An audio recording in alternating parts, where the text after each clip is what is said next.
faults. Kali Yuga. Kalir dosha nidirajan. Asti ekan mahan gunan. But there is one great quality of Kali Yuga. What is that? Kirtana nevasam Krishnasya mukta sangha parambrajed. So parambrajed means the topmost destination, right? Even though the Kali Yuga is full of so many faults and and so many shortcomings, there is one great quality of Kali Yuga that actually is just by chanting the holy name of Krishna, one can attain the topmost destination, right? So like that way, actually, this shloka is actually stressing the importance. So there is no other hope in Kali Yuga. Then I think there are other shloka, right? Nama Sankirtana Deva Taragam Brahma Drishyate Hare Krishna Krishna Krishna Hare Hare Ram Ram Ram Hare Hare. There are many shlokas. Yes, Prabhu. Prabhuji, this Brahat Naradiya Purana is there, no, Prabhuji? Are Nama Eva Kevalam, Kalau Nastyeva Gatir Anyate. Yes. Yes, Mali, that's a very important That's the shloka. exact meaning. The explanation which you gave is the exact translation for this sloka, no, Prabhuji? In the age of Kali, where there is hypocrisy and all the quarrel, the only means of deliverance is our chanting. Yes, so both these slokas are very similar actually. Hare Nama Eva Kevalam. Kalevu Nastyeva Gatirana. So here actually it is saying that. So Hare Nama, basically, it is mentioned that it is repeated 3 times just to stress the importance. So that is why it is repeating. Hare Nama 3 times it is repeating. Hare Nama Eva Kevalam. That is only way, Kevalam. Kalau Nastyeva. So in Kali Yuga, there is no other way, right? Nastyeva Gatirana. That is a shloka. That's what actually basically it says that in Kali Yuga there is no other way of deliverance except chanting the holy names. But other shloka is saying that Kalir dosha nidirajan means the Kali Yuga is full of fault, right? Asti egan mahan guna means there is one great quality of Kali Yuga that by chanting the holy name of Krishna one can attain the topmost destination, right? So basically the essence of both the shlokas are same, and even the last shloka of Srimad Bhagavatam we read also is also similar actually, right? So all these shlokas are again and again emphasizing the importance of Hare Krishna Maha Mantra, especially in Kali Yuga. I think there are many shlokas here actually that not I think we can find it actually. So I think these shlokas we are not very familiar.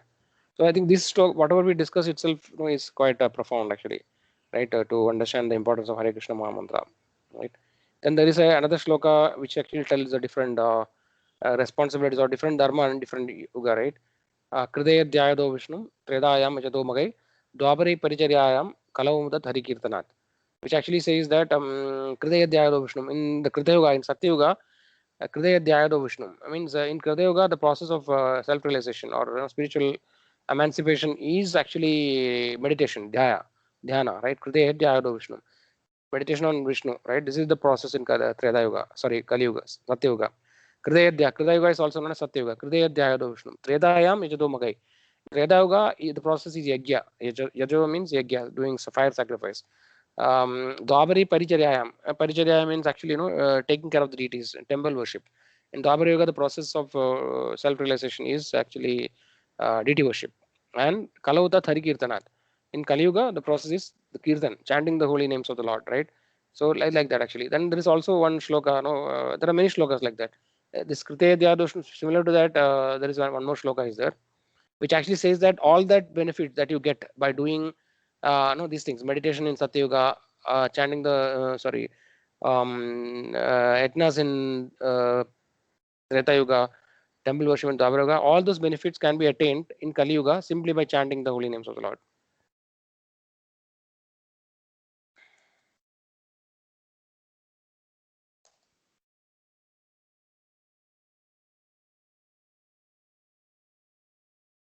I don't know whether I'll be able to get that shloka. I don't remember the shloka actually. Anybody knows? Indrasan Prabhu, do you know the shloka? No problem, no. Somebody can search actually. If you get, we can look into it actually. Right now, I'm not able to get it. Hare Krishna, Prabhuji. I have heard this from Mataji. Chaitanya Charitamrita 1.17.22, Prabhuji. Kalikale Nama Rupe Krishna Avatara Nama Ati Aye Sarva Jagat Nishtara. Yes, that is saying that in Kali Yuga, Krishna is actually has appeared in the form of holy names. Right? So that actually is the meaning of that shloka. Yeah, that also is an important related shloka. Maybe Satya Yuga meditation, Treta Yuga, Treta Yuga, yes.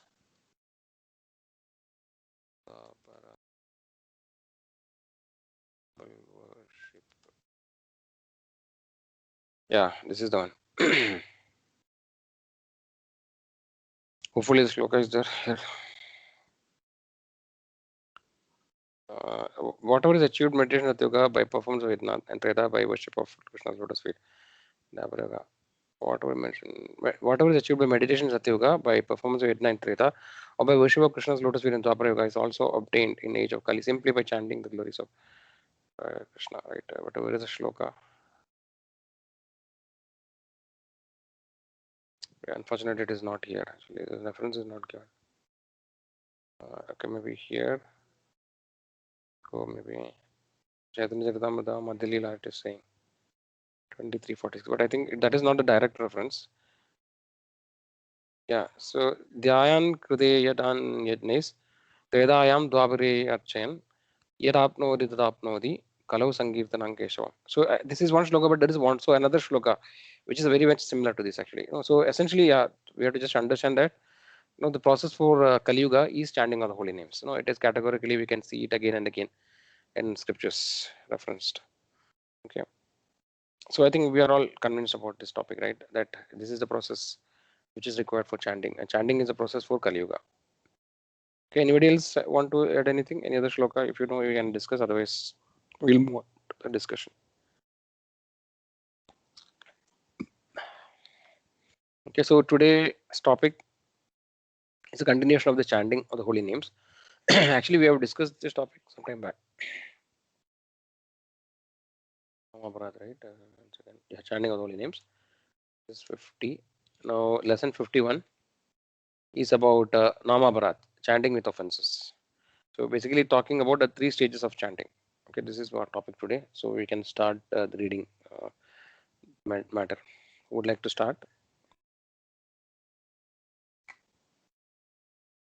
We can make notes as we go as usual. Hare Krishna, who would like to read?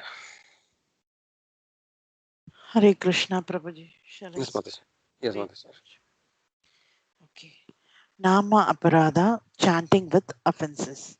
3 stages of chanting. By considering the different stages of chanting and their relationship to the progressive degrees of Krishna consciousness, we will study the path through these stages, leading to the perfected platform of pure love of Krishna. 3 stages are distinguished as follows. 1. Suddhanama. This is the pure stage of chanting where Krishna fully reveals himself together with the entirety of his innumerable potencies. A devotee who chants Suddhanama observes Krishna appearing personally on his tongue. As an effect of this chanting, he is bestowed pure love of God. Prabhuji, should I continue? Yes, Mataji. Okay. 2. Nama Abhasa. This is chanting on the clearing stage with the deliberate endeavor to avoid offenses and to hear the holy name with full attention. On this stage, pure love of God will not manifest immediately. It is only attained by Shuddhanama. Nevertheless, Navabhasa is considered very auspicious because it leads to pure chanting and destroys all sins. By serving the spiritual master with full attention while chanting Nama Bhasha, one gradually rises to the platform of Shuddha Nama and thus attains the final goal, pure love. 3. Nama Aparadha, chanting with offenses. On this stage, pure love is even further away than on the clearing stage. As long as the chanting is performed with offenses, it is absolutely possible to attain love of Impossible. God. Sorry, absolutely impossible to attain love of God. Nothing else should be aspired than to progress to the next stage as quickly as possible. Offenses have to be given up.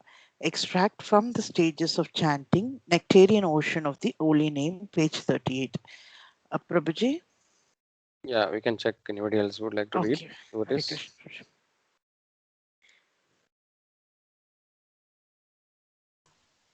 Prabhuji. Can I read, Prabhuji? Yes, Mataji, sure.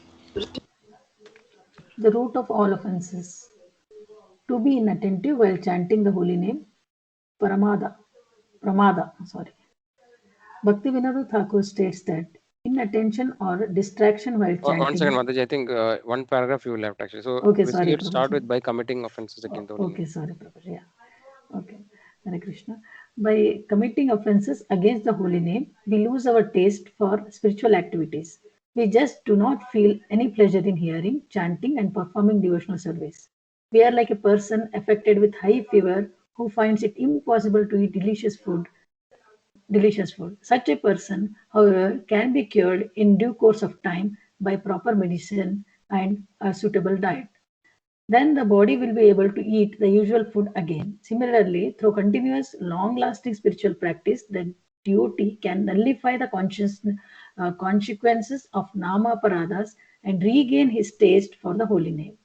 Through repeated hearing and chanting, and through other processes, pure love of Godhead is rebuilt step by step. Extract from Effects of Namaparada, Nectarian Ocean of Holy Name, page 43. The root of all offenses. To be inattentive while chanting the holy name, Pramada. Bhaktivinoda Thakur states that inattention or distraction while chanting is the root of all offenses. Distraction in chanting produces a type of illusion, causing serious offenses against the holy name that are very difficult to overcome.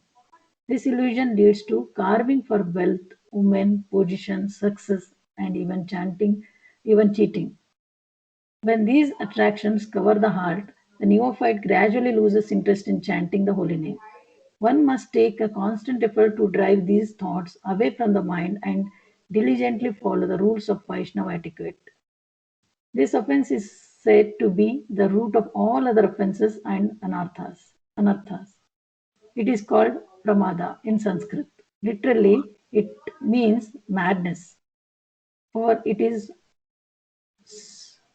schizophrenic to ask Krishna to appear on one hand, and then to ignore him when he comes. This is why pramada means inattention and indifference as well. Extract from the Nectarian Ocean of the Holy Name by Sachidananda Swami, Root of All Offenses, page 85. Hare Krishna Prabhuji. Thank you, Mataji. I think today we have a lot small content, but I think it's a very deep topic as such.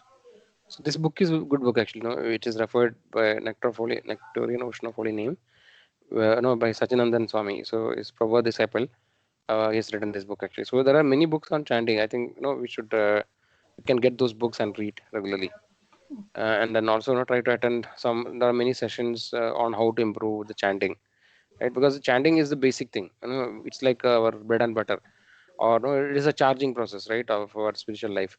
So but it's most of the time, even though it is a very simple process, it's always a struggle to chant properly, right? So that is why we should properly invest in chanting properly, because as it is mentioned, right, once we are able to chant with a pure heart without any contamination, then actually that itself will give us a boost, or we can quickly attain the topmost perfection, Krishna Prem. So this is the most important process actually. But generally we all try to neglect it somehow or other. We don't get a taste for chanting. So that is why this topic is very, very important actually. Okay, so I think should we make notes, or I think it is not necessary. I think not to make notes. We can just discuss paragraph by paragraph, and then discuss the points there. So the first part is talking about the 3 stages of chanting, right? So here actually somebody can give some points here.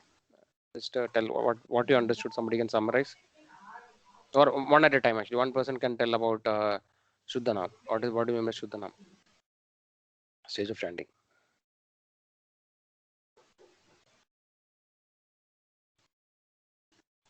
Yeah, basically, Prabhuji, here in Shuddhanam, it is a very pure stage of chanting where Krishna will be revealed revealed to the devotee.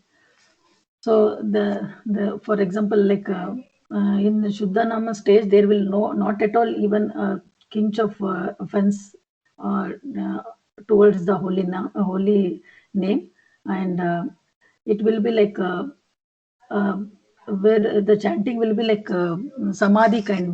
They will involve in themselves with the chanting with the name with the Lord Krishna, so that there will be reciprocation from Lord Himself. And this stage is very difficult stage, and very like only dedicated devotees can achieve this. Um, uh, can like Srila Prabhupada, I can say, and many other acharyas have achieved this stage. And it is for all neophyte devotees, it is very difficult things. And in this Kali Yuga, it is more challenging, but it is not impossible also. Yes, Mataji, very nice.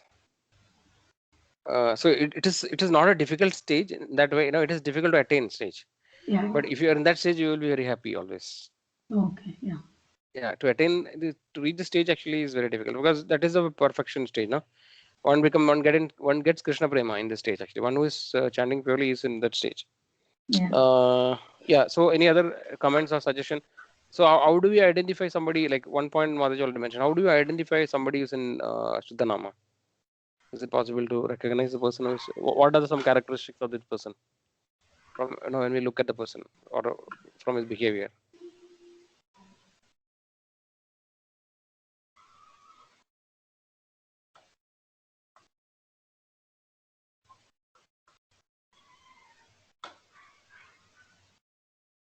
Anybody wants to try it? And here nobody that here they will not be in any material platform for any sense enjoyment or anything, because that is the highest taste, whatever the Krishna prema the one who is achieved the Krishna prema, for them staying here in this material world is it doesn't bother, like there not be any taste or other than in any will not get any taste in this material world only. Like they will be always glorifying Lord Krishna, and they will be in that mood. Each and every moment they will be in the mood of Lord Krishna. Yes, Mataji, very nice. Yes, that is actually definitely right. So yeah, so somebody is in the Shuddhanam, they will have a full taste of chanting. They'll never would like to stop the chanting. No, they want to chant always, right? So that is one of the characteristics, and then they will be completely detached from all material conception, completely free from all material desires, right? So these are some of the characteristics of person who is in Shuddhanam.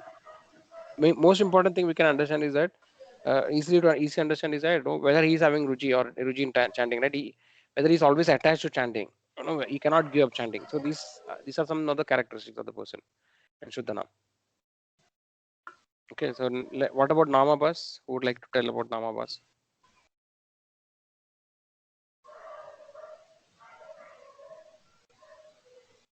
Hare Krishna Prabhuji, I didn't hear you, Prabhuji, sorry. So Nivedha Maji spoke about Shuddhanam. So some other devotee can talk about Nama Bas. I was asking who can talk Nama Bas. Second stage, which is mentioned here.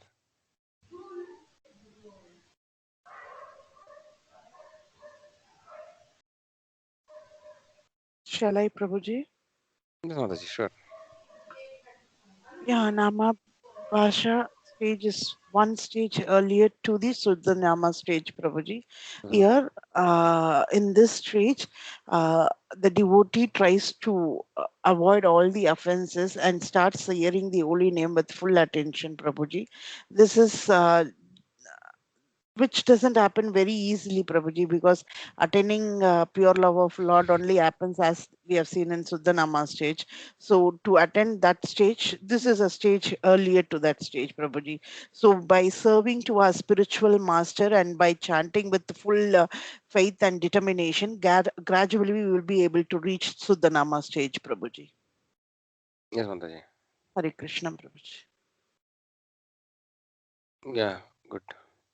So it's an intermediate stage, right? It's between Namaparad and Shuddhanam. So neither you are perfect in chanting, nor actually you are committing offenses. Uh, okay, so then what about Namaparad stage? Somebody want to talk about Namaparad?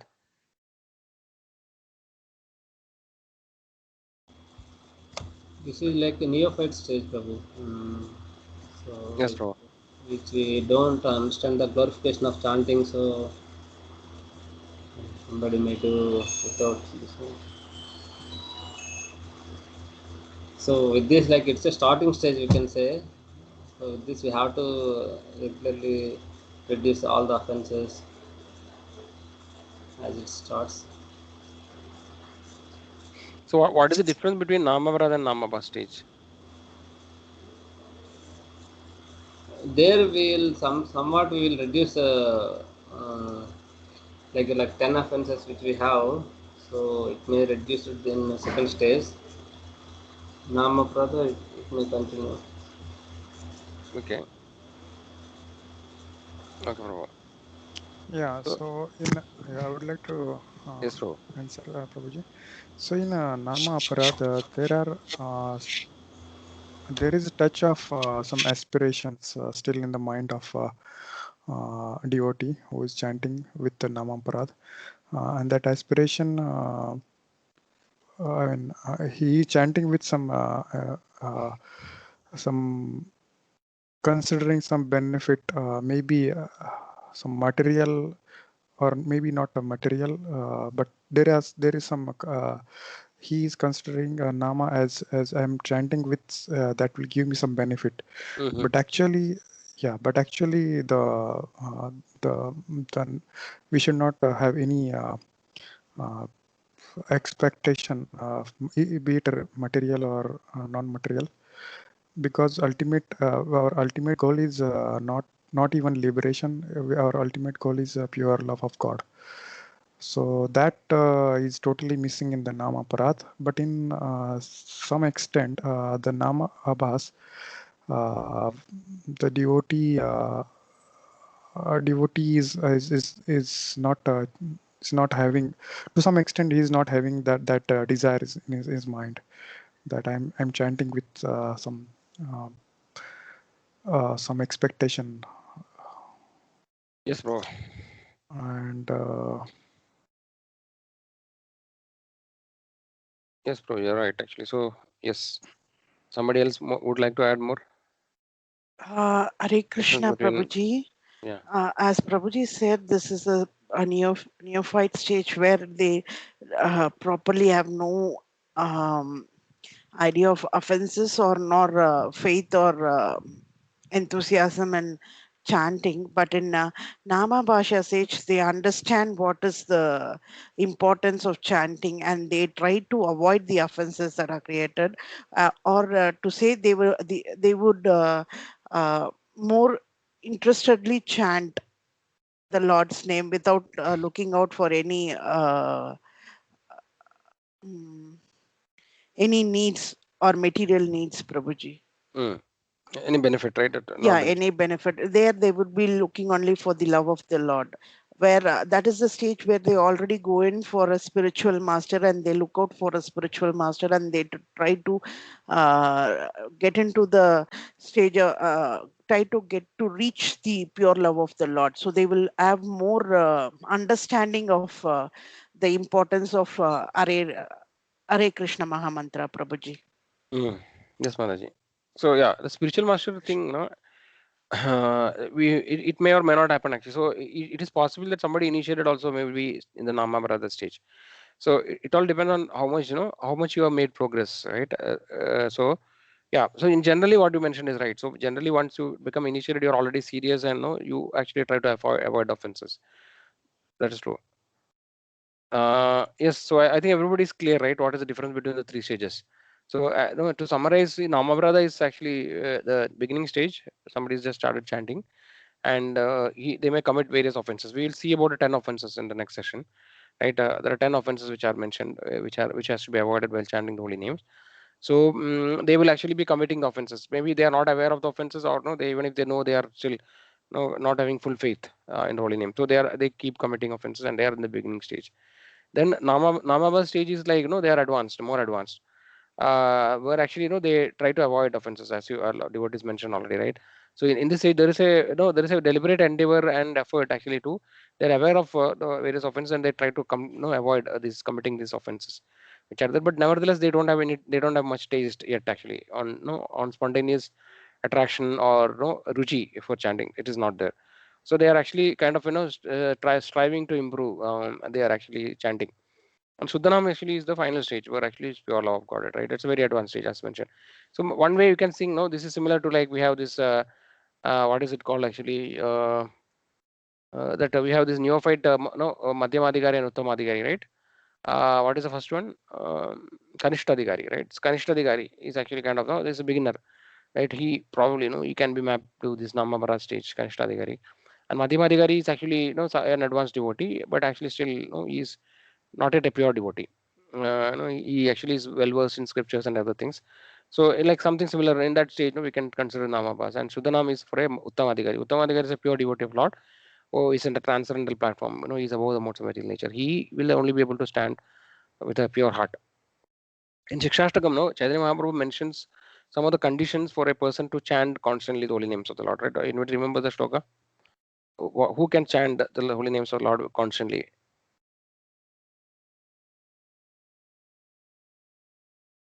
There's a shloka which ends with Kirtaniya Sadahari. Who knows? Who remembers the shloka?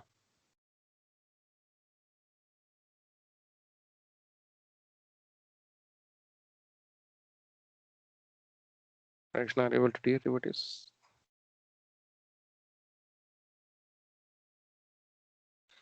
I've heard Prabhuji, but I can't remember the sentence, Prabhuji. Yeah, Ashok Prabhu is going to tell. Maybe Harer Naam, that one or Shikshashtakam. start. Chedodarpanamarjanam is there, no? Chedodarpanamarjanam bhavahadavagnivapanam. That actually there's a shloka says that Trinadavi Sunichena Trinadapi sunichena tarorapi. Tarorapi Saishnuna Amanina Manadena Kirtaniya Sadahari. So such a person can chant the holy names of the Krishna all the time. But that is actually one who is very humble, right? One who considers himself lower than the blade of grass and more tolerant than a tree, right? Nada Bisunichena, Tarora Visaishuna, Amanina Manadena Kirtane Sadhari. He is ready to give all respect to others. At the same time, he doesn't expect any respect from others, right? Such a person, he can chant the holy names of the Lord. So in Shikshashtakam, there are more and more things actually, like how one becomes more detached. Like na janam na janam na dhanam na sundarim kavidam vajagadisha kame mama janmani janmanishware bhavadar bhakti rahi to kitoi. So basically, the devotee has only one desire, to actually become the servant of Krishna. Ainanda Tanajagangara, right? He want to become the servant of Krishna life after life. He doesn't want any material possession. Like that, it goes to different stages is mentioned and Shikshashtaka. And finally, it says that Yuga idam nimishena chakshusha pravsha idam shunya idam jagat sarvam govinda virahelame. So he feels that one moment is like a yuga. Whenever the devotee is feeling separated from the Lord, every moment feels to him like a yuga. Yuga idam nimishena chakshusha pravsha idam shunya idam jagat sarvam govinda virahelame. So he feels the entire world actually is completely empty without the Lord. Like that actually, then Ashishya Badaradam Pinastuma Vadushanan Marmahadam Garodva Yadaradava Vidadu Lambado Mat Pranamadastu Evanamra. So he basically, when he becomes very advanced, he doesn't consider actually how the Lord is behaving with him. He says that you can treat me in whatever way you want. Like basically the idea is that many times we hear though he doesn't care actually whether he is in material world or he is in the hell. Doesn't care actually whatever the situation. But he just want to serve the Lord. As long as he's able to serve the Lord, then he's always happy. So this is the kind of mood actually, which is expressed when actually somebody becomes very advanced. Yeah, that is a very long way to go. And also we know that there are 9 stages in the progress of devotion service, right? Anybody remembers that 9 stages of progress in a spiritual life? We have discussed it many times.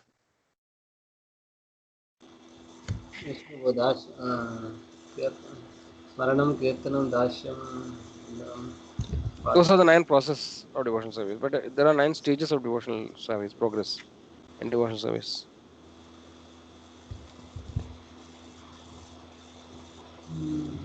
Revati Mataji knows it actually.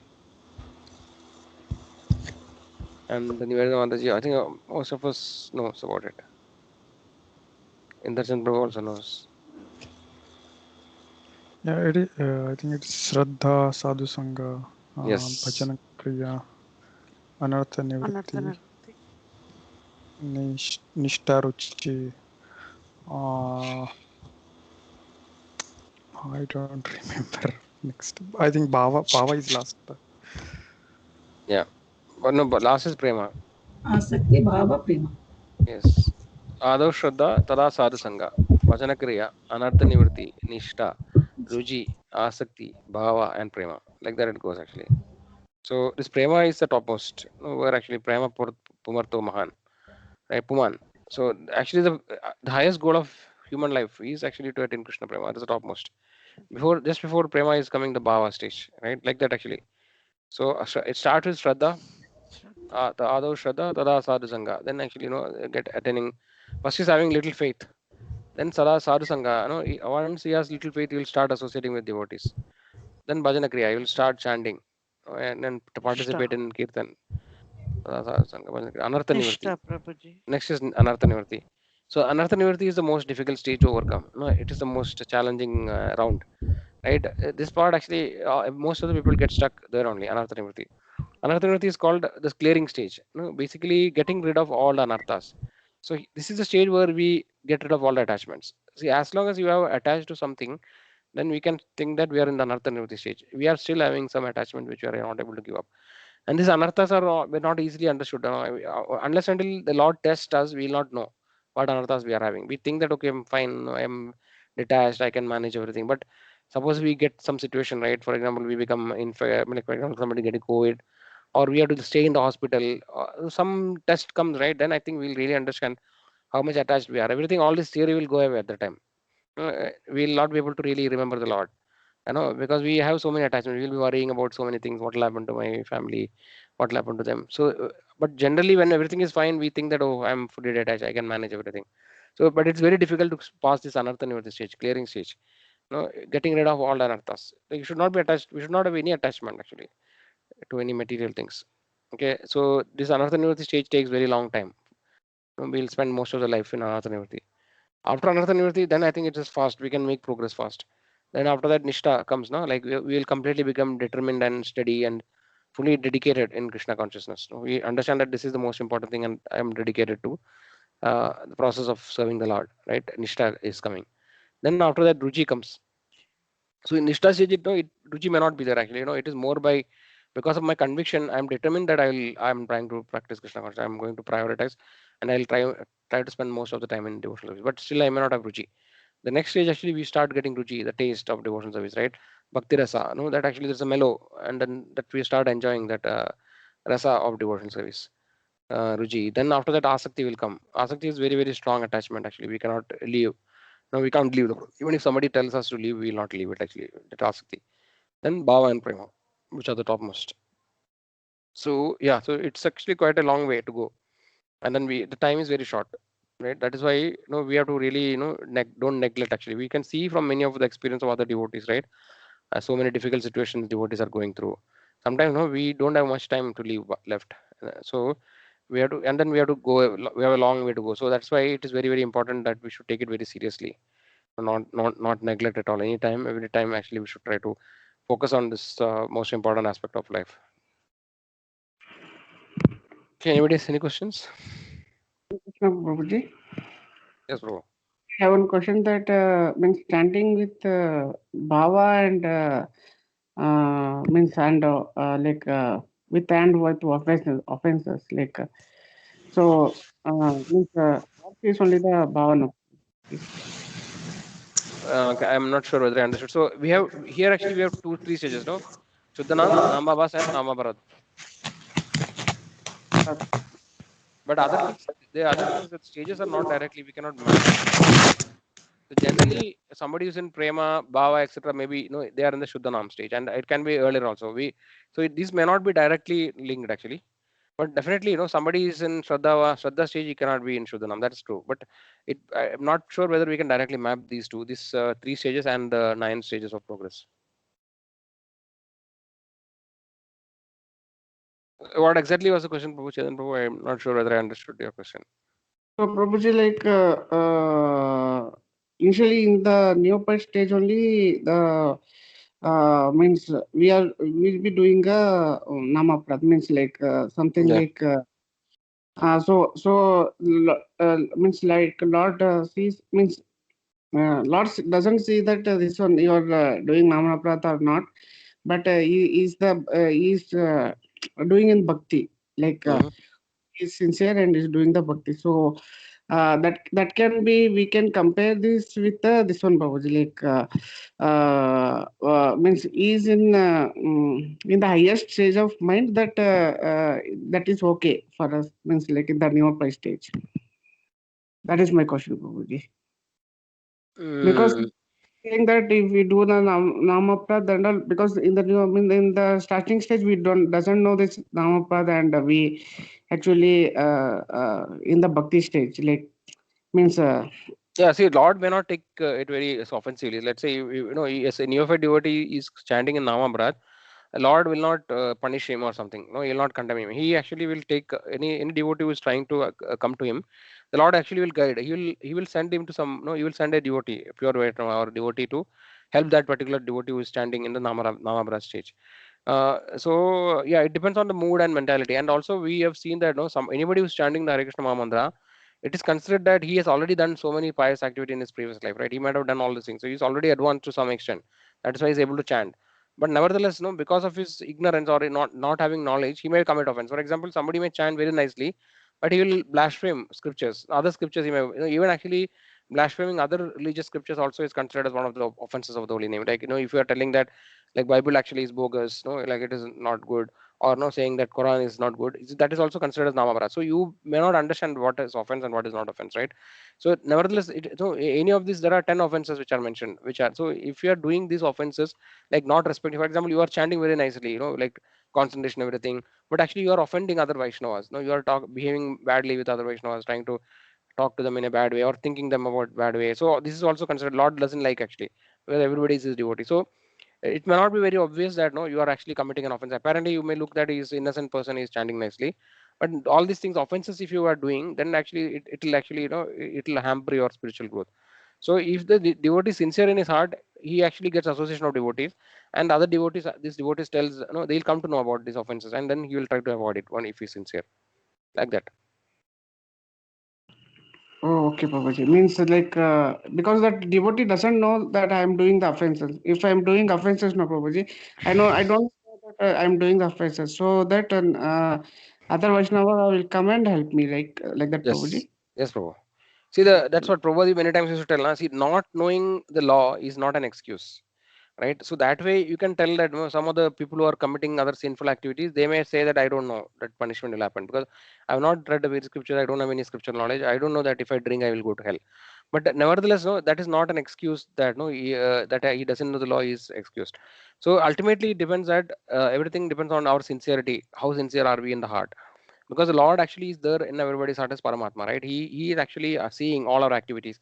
What all things you have done in so many lifetimes, He knows, right? And what is your intention? What are your wasna? Everything He knows. So how much you are sincere in your endeavor? No, how much you are sincere, genuine in your endeavor that you want to get out of cycle of birth, and how much sincere you want to serve the Lord. So that actually the Lord sees, and accordingly the Lord guides. So many everybody might have been sinful person, na? Actually, because we have spent so many lifetimes, right? So we would have been sinful in many lifetimes. We don't know. In this lifetime, we may not be committing much sins, but we, somebody might have committed sins in this life also. So nobody is kind of perfect actually, all the lifetimes, right? So everybody is going through the process, but the Lord actually, when somebody Lord sees that a devotee is solely sincere in his endeavor, is genuine, then actually the Lord helps that devotee. Even if he is committing offenses in the beginning, he will get association of Vaishnavas. That is why Vaishnava association of devotees is very very important. And by that process, as a Paramatma, right, the Lord is known as Paramatma, is known as the Chaitya Guru. Is located in the Chitta, in the heart he is there, and he will guide the devotee actually. So that is why we people, even sometimes when we are doing some activity, we may be not sure in the heart. Actually, we may think that no, is it right to do it? That kind of doubt arises in our heart. That is because the Paramatma is actually telling us or guiding us. So that way, if the sincere person will get an opportunity to understand what has to be done and what has not has to be done. Is that Hare okay? Krishna. Yes, Okay. Prabhuji. Yes. Okay, let's move on. So what about the next paragraph? What are the important points?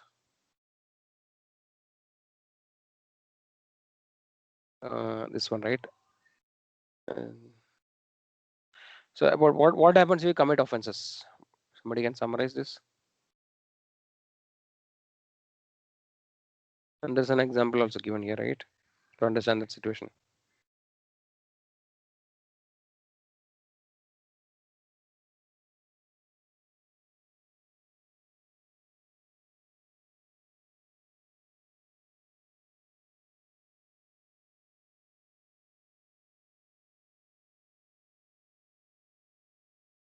Everybody's there?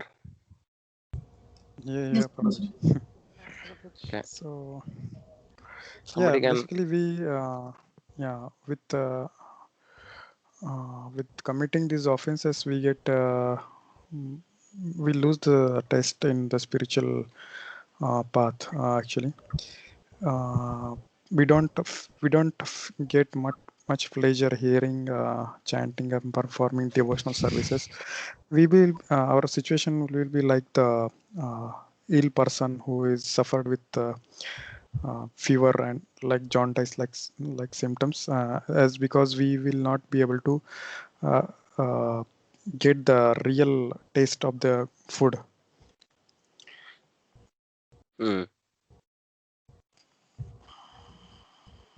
Okay. Yeah.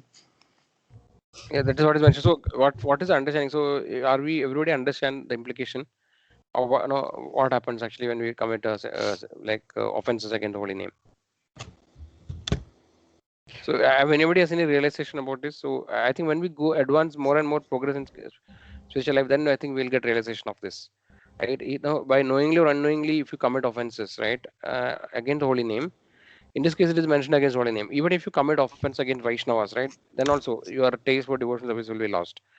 No, that is Vaishnava is considered as one of the biggest offense. Similarly, offense to the holy name is even considered bigger than the Vaishnava, because what they say is that many of the Vaishnava Varada can be overcome, right, by actually requesting, begging for forgiveness.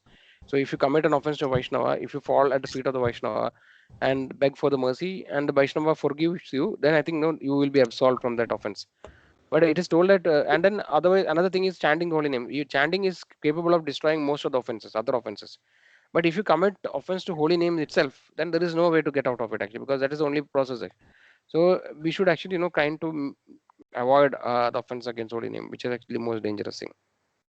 So it is mentioned how we may not realize actually. See, we may commit an offense to a Vaishnava or commit offense to holy name. We will not immediately realize. We think that everything is fine, right? We are doing activities, but very sooner or later, we will fall down from our position. We will lose somehow or other. We lose the association of devotees. Somehow or other, then we will not be able to chant the holy names, right? And gradually, all the taste, everything will go away, right? So that it is very dangerous situation. So it has happened to so many devotees. It has happened. So that is why it is we should be very careful. No, it is like a tightrope walk, they say, right? You have to be very, very careful actually, or it's a double-edged sword. So the process of devotional service is a double. It's not a cakewalk always. We have to be very, very careful in our path of devotional service. Try to avoid committing offenses. Just like how will you know is that the example of person with fever is given, right? So Prabhupada also give the example of the jaundice, right? Similar to that.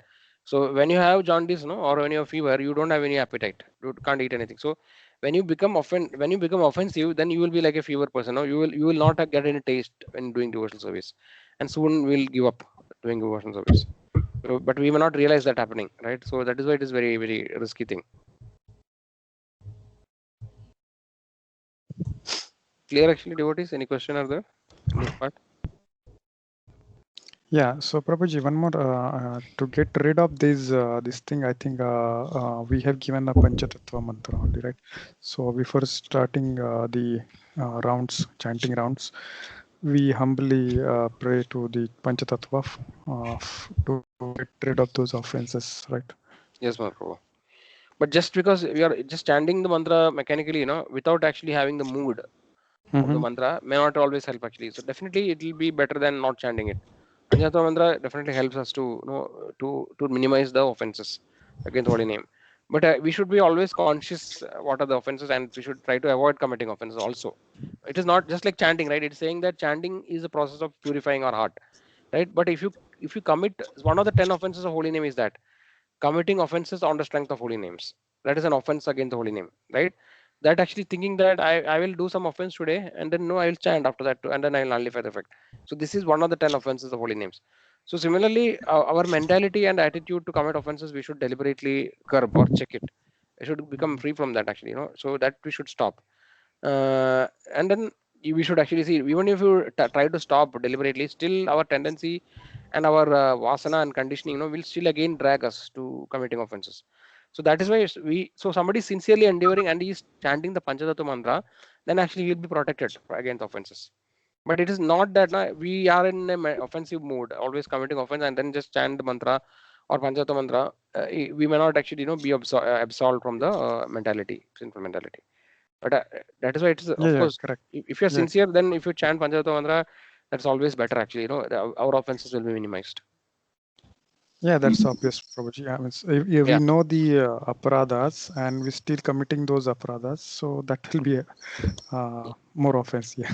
Yes, Prabhu. Yes, Prabhu. Exactly. And, Yeah, so we But should unknowingly, whatever the unknowingly aparadhas we are doing, that can get nullified with the Panchatattva praying, right? that's what actually is. Mhm. In a sense, it is like a it is actually we are praying to the Panchatattva, because Panchatattva are actually very extremely merciful, right? Which is considering of Chaitanya Mahaprabhu, Nityananda Prabhu, Advaita Acharya, Gadadhar Pandit, and Srivas Acharya, right? So they are known as the Panchatattva, right? Correct. Panchatattvaatmakam Krishnam Bhakta Rupa Surubhagam Bhaktavataram Bhaktakyam Namami Bhakti Shaktidam.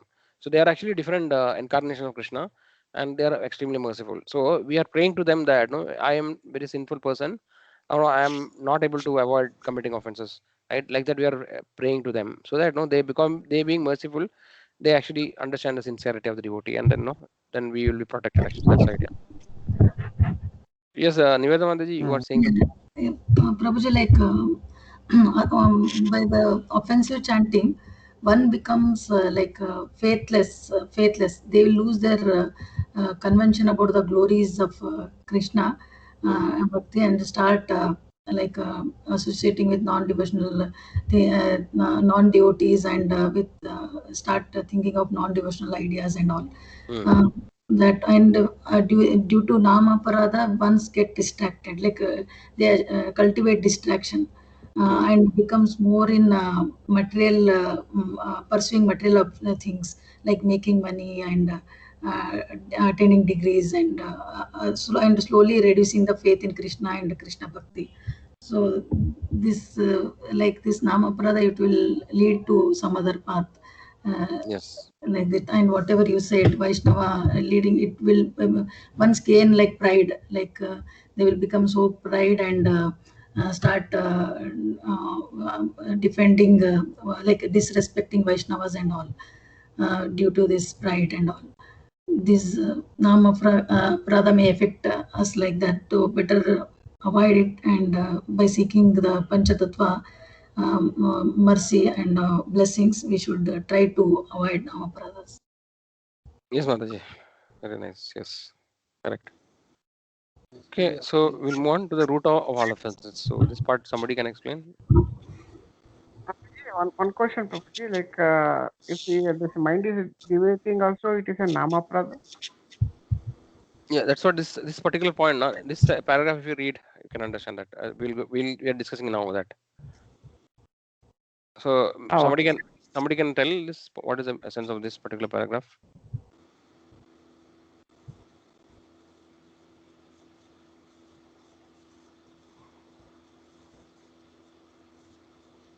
Ashok Prabhu, would you like to say?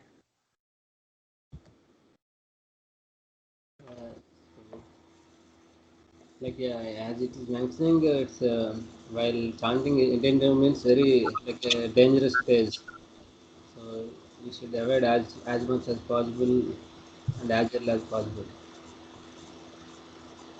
But I realize, Prabhu, like when we chant in the morning, we can avoid this mostly. Otherwise, after that time means We'll think, yeah, we will think in the sense based on the circumstances and all. Then, Yes, Mahaprabhu. So why this aparadha is called most dangerous or pramada, or why it is called the root of all offenses? Because it is something madness. We are calling Lord Krishna, and when he is in front of us, we just ignoring him, and when he is in front of us or coming, we are just ignoring by thinking other, by distracting ourselves. And something like when any guest comes, without rather than inviting them and talking them, we just ignoring them and doing other work how that will be. Like something like we are calling desperately to Lord Krishna. When he is in front of us, we are not bothered at all, and we are in that illusion again, the illusion of household activities, mobile or distractions only. Exactly.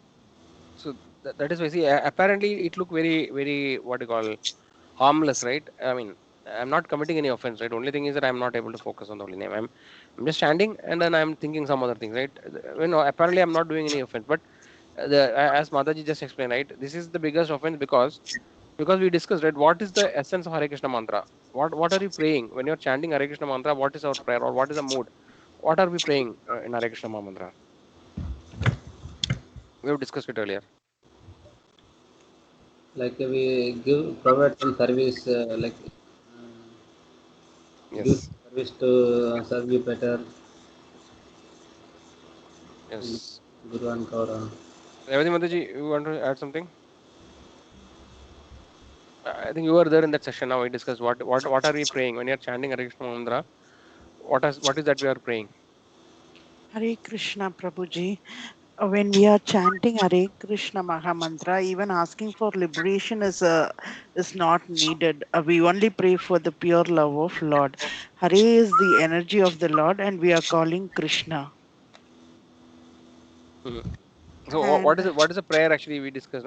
So that is right energy. What is the prayer that we are making when chanting Hare Krishna Mahamantra? Indirectly, Hare Krishna Mahamantra is a prayer. Prabhupada explained in one of the lectures. Now it is helpless cry of a child to his mother, right? call So for his father. Oh, yeah, mother. But what is the mood? What are we saying? We are saying that oh energy of the Lord. Hare means an energy of the Lord. Oh energy of the Lord. That is actually we are addressing Radharani, Srimati Radharani, right? Oh energy of the Lord. Please engage me in your service, devotional service, right? Or please engage me in the devotional service of Krishna. So this is our prayer actually. So we are calling the Lord or Lord's energy, and then we are crying that please engage me, or no, or please save me from this material world. Basically, that something like that is the mood of the prayer. So and then if you pray like that, and then we are not bothered actually. So this is story of this child and the tiger, right? So I think there's an old story fable which says that a child used to just make fun of the villagers. So every time, once actually just for fun, he will shout saying that there is tiger. No, he's herding the sheep and he'll shout actually tiger tiger, and when actually there is no tiger, he just want to make fun of the people. So everybody will come, all the villagers will come running, and then they'll see that nothing is there, and then they'll become very offended. So like that 2 3 times if it repeat, then fourth time actually tiger comes, then nobody bothers, right? So similarly we are actually just making fun of the Lord, because we actually the mantra is very powerful. Just like we can take the example of Kunti Maharani, right? Kunti got this mantra that he can invoke any demigod and then get a child. So she was not sure about the mantra and she wanted to test it, and then know that Karna actually was born. So basically the mantra is very powerful. We should not underestimate it. And then so generally when we are inattentively chanting, we are underestimating the power of mantra. No, we are just chanting the holy name, we are invoking the Lord, but actually we don't bother care a damn, right? We don't bother actually, what is happening. We just do think about so many things. I want what happened today, tomorrow, no, I have to do this work. No, like, oh, this person told me like that. All these things we are thinking actually. So we have it has been categorically explained that the name of the Lord and the Lord is non-different, right? When you are saying Hare Krishna, actually the Lord is actually present, and He is present in His name. So that, like Nama Rupa Krishna Avatar Kali Yuga, that mentioned Mataji mentioned the sloka and Chaitanya Ramada. In Kali Yuga, the Lord has appeared in the holy names. So whenever we are invoking the Hare Krishna Mahamata, it is not like just like any other word. No, it is actually the Lord is really present. Okay, so and then we are calling the Lord and just like inviting a very famous guest, and then we don't just care bother at all. We call the Lord and then we are doing many other things. So that is why it is a madness actually. Madness is because probably we don't understand the meaning or understand the power. right? We just call the mantra, and then we are actually completely, ignoring the Lord. That is the reason, though apparently it may look a very simple thing, not committing any offense, you may think, but actually it is a very big offense. So ideally speaking, that means that we should only chant when we can chant properly. That's what it means. But Prabhupada actually has nevertheless told that we have to chant 16 rounds, whatever happens. So we cannot say that no, I'll chant only one round very properly. No, he has asked that we should at least come to a stage of 16 rounds. So what has been, can be dilemma. No? What should I do? So but actually at that time we can take the help of our acharyas, Guru, Sadhu, and Shastra. They say, right? So so Guru has actually given us. Prabhupada has actually told that we should chant 16 rounds, right? At least a minimum day. So first, actually, we should have the quantity. Somehow come to 16 rounds, and then we should focus on the quality, right? Whatever 16 round we chant, we should chant properly, attentively. So, but I think we should always try, as we mentioned earlier, right? The Lord is seeing our endeavor. The Lord knows that the people of Kali Yuga are really hopeless case. It's very difficult for them to focus. This is, the Lord is aware, because he's Paramatma. He knows everything. So we should. What is most important is the sincerity. We should be really sincere in our heart that I am endeavoring, Lord. I am trying to chant. I want to chant sincerely. I want to avoid all the offenses, but I'm trying my best actually. But I'm not able to succeed. No, if that is the mood, then actually then I think we will be protected. We will not get the offense or the reactions.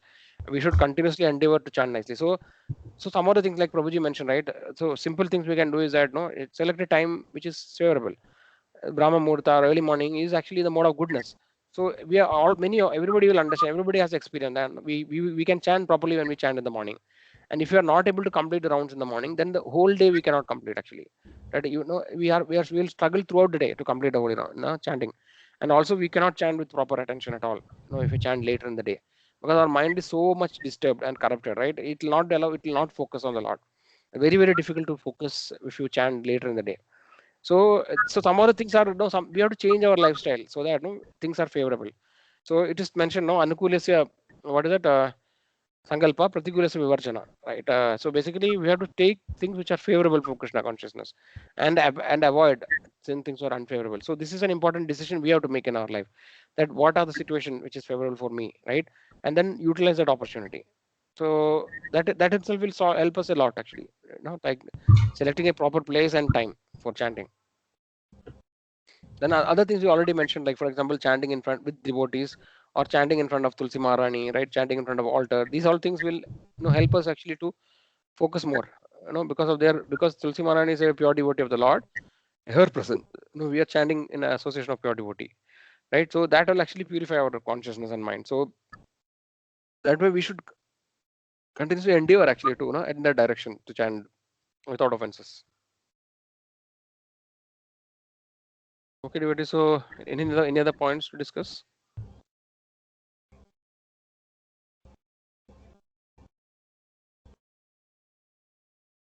Probably I didn't get that. So there is you one are saying question to that, everybody.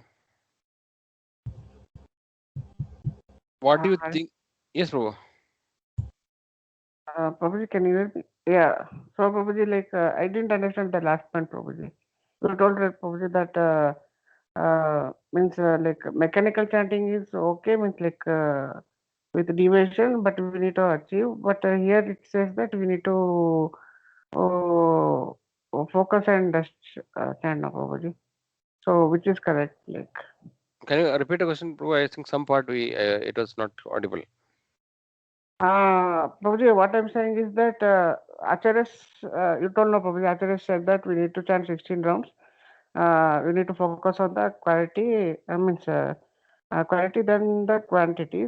Afterwards, we can on that. So, sorry, quantity then the quality. So, here they says that you need to focus in the paragraph. They said that we need to chant in the focus way at the beginning itself. So. No, it is not saying that in beginning itself we have to do. No, there's no word, I think, beginning like that. So the idea is that if you chant without focus, that actually it is one of the offenses. Yeah, that is true. Okay, Prabhuji. So after 16 round also, if you don't get the focus, then Hmm. what like? Yeah, Prabhu, see, there are two ways you can go. It's up to the individual actually. See, one is that some people actually they do that. They want to chant one round perfectly, and then they can keep improving. Okay, but actually the need the protection of the spiritual master, right? For example, if you want to take initiation from the spiritual master, this protection, once you become initiated, then you are connected to the parampara. As long as you are not initiated, then actually you don't get any protection from the parampara. You're on your own actually. You're like just like an orphan. You are actually roaming around without any protection. So of course the Lord actually will guide you. But the thing is that we should both are important actually. So we should have conviction. We should try to make progress fast, as we discussed. No, we don't have much time. We don't know how much time is there. So getting initiated or chanting, Prabhupada is told that you have to chant 16 rounds and follow the four regulative principles. So this is the basic thing he's asking. And if you are following that, then actually we get the protection of the acharya, like especially when you get initiated. So this is one important goal for us. So we should, if it is possible, we should do the best thing, like both actually. So maybe start one round of chanting and chant with proper attention, then quickly increase to 2 round 3 round, and then if you can chant 16 round with full focus, that is the best thing to happen. But I think majority of the people in a practical level, it is very difficult to achieve, right? So that is why from a practical perspective we are saying that of course we are not there is always always what you call always limitations, or always there are some blemishes or no in shortcomings in our activity, in our devotion service. But that doesn't mean that we should remain in that stage always, right? So it is a combination, or it's a balancing between the two, right? So so if you are able to do that, then that is the best thing. Chant one round very nicely. First start with one round, then make 2 rounds very nicely, and then chant 16 rounds very nicely with full focus. If you can do that, then nothing like that, that is the best thing to happen. But that may be difficult for many people. So that is the next best thing we can do, is that try our best actually to chant as much as focus, but then try to chant 16 rounds in whatever capacity we have. Try to with our limited capacity or limitations, we try to chant 16 rounds as much focus as possible, and then keep improving our quality. Every day try to improve 16 rounds quality with more and more focus. So that is more practical, right? But actually the ideal thing is that each and every round you chant nicely, and then you increase your round. So we can select actually which whatever is practical, Prabhu. Okay, okay. Uh, means Guru will guide us, no problem. All this. Yeah, so for that you have to take initiation. You have to take initiation, then only Guru can guide you. So you have to become, you have to take diksha from a Guru. Then you are under the protection of Guru. He can guide you, or his associates or senior devotees will guide you, under the protection of Guru. So till initiation is the starting of our spiritual life, right? As I mentioned, right, Prabhupada used to say, it is like just like a dog. No, there are different dogs on the. If you go to the street, there are many dogs. So some dogs has a belt in the neck, some dogs doesn't have a belt. So if you are a dog without a belt, then no, the municipality or the people who are the official, they may anytime catch and take you away. But if there's a belt, then you will not be taken. So similarly, initiation is starting of our spiritual life, and initiation this we get a kandimala, in the neck. So that is like a belt actually. So that is telling that okay, this person, somebody is caring for him. So he's under the shelter of a spiritual master. So like that. So it is told that Yamadudas actually will not touch a person who is wearing kantimala and tilak. So the point what I'm trying to say is that we have to surrender ourselves actually. As long as we are independent, right, we are doing things, it is good actually. But we should try to seek the earliest opportunity where actually we can take shelter of a spiritual master. And once this spiritual master is initiating you, then that is the time when we are actually connected to Krishna. Till that time, it is very difficult to get a connection with the Lord, very difficult. So once the spiritual master, there's a shloka which we have seen, right? Diksha Kale basically says that when a devotee takes initiation, Diksha, right, then the Lord consider that person to be one with him, like equal to him in that level. Because that is the so much importance about Diksha, no? Because actually a bona fide spiritual master who is the representative of the Lord, because the Lord is not manifested directly in front of us, right? He's not appearing in front of us. He is very difficult to see, right? Naham Pragasha Sarvasya Yogamaya Samavritam. He is covered by Yogamaya. We can't see the Lord. So the Lord mercifully manifests in front of us in the form of spiritual master. He is the representative of spiritual master, right? So that's why it is told, no, Yasya Prasadat Bhagavat Prasado, Yasya Prasada Nagati Kudobi. So spiritual master is his representation, and we have to take shelter. When you are saying that I am surrendered to Krishna, you can only practically do that by surrendering to spiritual master, right? So that is why it is very very important that we should get no, we should really try to get initiated actually. So we become very serious in Krishna consciousness means taking shelter and surrendering to spiritual master. That is very, that is the most first step actually. That is initiation. The word initiation means it is starting, right? Initiate means start. So our real spiritual life, right, actually starts when you are initiated. Till that time, no, we are like just like a street dog, no, without any proper protection. It's very risky situation. Is it okay? Prabhuji. Yeah. So it means like if I if I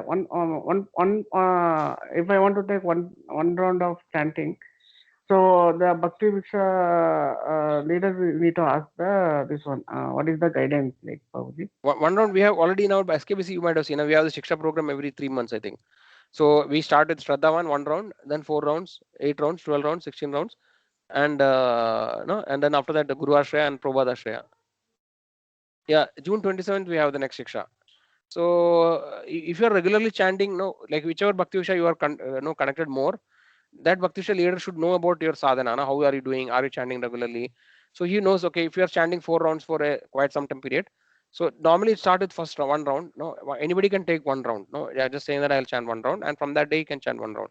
Because we have that Shiksha, there's a booklet, right, for every round, which will talk about what are the requirements for every stage, right? 1 round doesn't require anything. 4 round also doesn't require much, I think. But as we go progress, like 16 rounds and all, you should only eat no, like you should not eat onion garlic, and you should not drink tea, coffee, should not drink alcohol, smoking, all those things we have to give. But initial, I think till 8, 12 rounds, I think it is easy. Not much conditions are there. You have to only chant that many rounds of Hare Krishna Mahamantra every day. But you go step by step. But somebody, if you're already chanting 4 rounds for quite some time, sometimes now we can skip the Shraddha one. We can directly start with 4 rounds. That is also possible. And also in every round, there is also some books we are supposed to read. Some basic books are there. So once you do that, so this is to ensure that ensure that we are following some minimum sadhana standard, right? It may appear, somebody may say that, oh, this is like a college, no, or a school. Why I have to read books and write exam and all? But without that, actually, it is not possible to know what actually the person is. Whether, see, you should have some spiritual understanding. If when you are taking initiation, we should be clear about all the basic philosophy. It should not happen that without any knowledge we take initiation, and after taking initiation I am not able to follow. That should not happen, because initiation means the relation between the guru and the shishya, right, or the disciple and the guru is it's a multi-life affair. No, it's a janme janme prabhute. So life after life, actually, that relationship is there.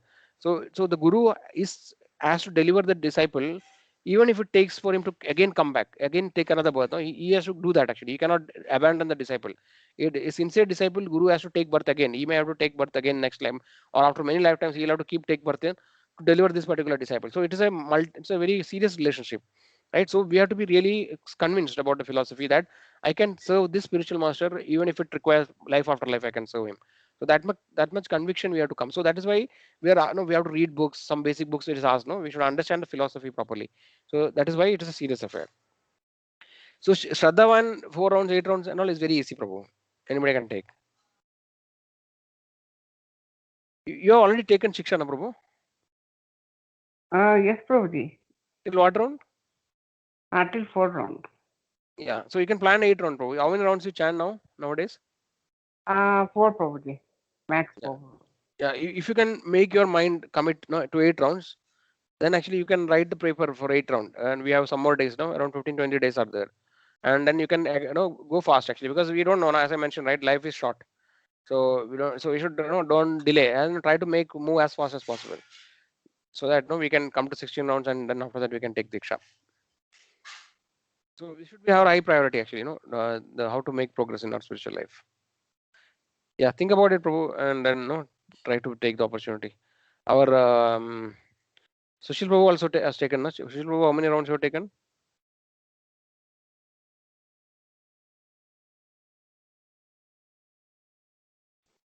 Yeah, Prabhuji, officially, currently I had taken only Shraddha one, that is 1 round. But I'm doing more rounds actually regularly nowadays. So next step I will go to 4 rounds. What is that? Yeah, 4 rounds. Sadak. Krishna Sadak. Yeah. Sadak, yeah. Yeah, bro. So you're planning already, writing the paper, everything, right? Yeah. I'm preparing that answers actually. I got that question paper. Yeah. Okay, bro. Yeah, sure. I think we can. Yeah, I think because it's important, bro. Okay, devotee. So if there are no more questions, then we can chant 1 round together after reading the Namamrita. Any devotee can read Namamrita.